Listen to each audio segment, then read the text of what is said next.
কলকাতা টিভিতে আপনাদের স্বাগত। আমি রোমিত বন্দ্যোপাধ্যায়। আজকে ইনফ্লুয়েঞ্জা এবং নিউমোনিয়া ভ্যাকসিন নিয়ে কথা বলবো। আমরা দেখতে পাচ্ছি শহরের বিভিন্ন সরকারি এবং বেসরকারি হাসপাতালের ওপিডিতে এই ভ্যাকসিনেশন নেওয়ার জন্য রোগীদের ভিড় বেড়েছে। অর্থাৎ গত বছরে যেই রকম ভাবে এই ভ্যাকসিনেশন মানুষজন নিচ্ছিলেন তার থেকে কিন্তু আরো বেশ কিছু মানুষ এবছর সচেতন হয়েছেন এবং এই ভ্যাকসিনেশনটা যথেষ্ট প্রয়োজন। কাদের জন্য প্রয়োজন? যারা এই সিওপিডি, অ্যাজমা বা যাদের বয়স 50 বা তার বেশি, তাদের এই ভ্যাকসিনেশন নেওয়াটা খুব জরুরি। তাদের খানিক স্বস্তি মিলতে পারে এই শীতের সময়। তাদের নানান যে শ্বাসকষ্ট, নিউমোনিয়া মতো বিভিন্ন রোগ থেকে তাদেরকে কিছুটা আড়াল করে এই ভ্যাকসিনেশন। কাদের এই ভ্যাকসিনেশন প্রয়োজন, কতটা সচেতনতা আরো বৃদ্ধি হওয়া প্রয়োজন, এই সমস্ত বিষয় নিয়ে জেনে নেব আমাদের সঙ্গে যে চিকিৎসক রয়েছেন তার কাছ থেকে। আমরা যে সিজনে ঢুকলাম, শীতকাল এসে গেছে, তো প্রতি বছরই শীতকালের শুরুতে হঠাৎ করে ঠান্ডা লাগার প্রকোপ বেড়ে যায়।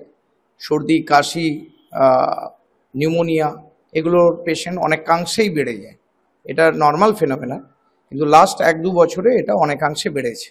সে কারণেই ভ্যাকসিনের চাহিদাও বেড়েছে এবং লোকজনের মধ্যে ভ্যাকসিনের প্রতি যে একটা ইচ্ছা, আগেকার দিনের লোকজনের মধ্যে অত ভ্যাকসিন নেওয়ার প্রবণতা ছিল না, ওই ইচ্ছাটা অনেকটা দেখতে পাচ্ছি আজকাল। ওনারা চাইছেন, নিজ উদ্যোগে এসে আমাদের কাছে খোঁজ নিচ্ছেন ভ্যাকসিনটা নেওয়া উচিত কিনা। কোন বয়সের মানুষদের এই ভ্যাকসিনেশনটা নেওয়া উচিত এবং নিতেই হবে? যারা ওল্ড এজে ঢুকে পড়েছেন, 50 পেরিয়ে যাচ্ছেন, যাদের সর্দি কাশিতে ঘন ঘন ভোগার হিস্ট্রি আছে, যারা অ্যাজমা, সিওপিডির পেশেন্ট, তাদের অবশ্যই এই ভ্যাকসিন নেওয়া উচিত। এখন লেটেস্ট পেডিয়াট্রিক ভ্যাকসিনেশন শিডিউলের মধ্যেও ইনফ্লুয়েঞ্জা ভ্যাকসিনকে ইনকর্পোরেট করা হয়েছে। আগে থেকেই ছিল নিউমোনিয়া ভ্যাকসিন, PCV 13 ছিল আগে থেকে।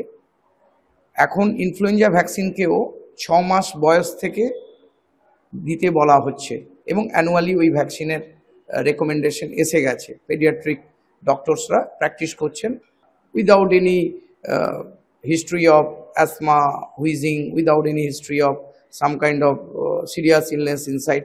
They are promoting this influenza vaccine among healthy infants also.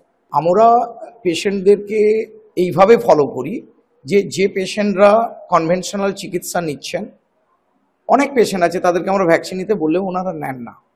যারা নন ভ্যাকসিনেটেড পেশেন্ট পপুলেশন, তারা কেমনভাবে থাকছেন, আর যারা ভ্যাকসিনেটেড পপুলেশন তারা কেমনভাবে থাকছেন, এদের মধ্যে আমরা একটা হেড টু হেড ট্রায়াল দেখছি নিজেরা ডক্টরসরা। তাতে দেখছি যারা ভ্যাকসিনেটেড তাদের মধ্যে কমপ্লিকেশন অনেকাংশে কম। তাদের মধ্যে হাঁপানির বাড়বাড়ন্ত হচ্ছে, কিন্তু সেটা ইজিলি আবার চিকিৎসার মাধ্যমে ঠিক হয়ে উঠছে। কিন্তু যারা ভ্যাকসিনেটেড নন, তারা কিন্তু একটা ঠান্ডা লেগে গেলে তাদের ওই কমপ্লিকেশনটা একটু বাড়াবাড়ি রকমের হচ্ছে। কেউ কেউ সিরিয়াস নিউমোনিয়া নিয়ে আমাদের ইন্টেন্সিভ কেয়ার ইউনিটে ভর্তি হচ্ছেন। তো যে কারণে যে একটা অ্যাসমা পেশেন্ট, একটা সিওপিডি পেশেন্ট, তারা বছরে 3-4 বার তাদের একটা অ্যাকিউট এক্সাজারবেশন স্পেলস, বাড়বাড়ন্তের প্রভাব আমরা দেখতে পাই 2-3 বার 4 বার বছরের মধ্যে। সেই বাড়বাড়ন্তের স্পেলগুলোতে patient can be expire, patient মারাও যেতে পারে due to the complication of the disease itself.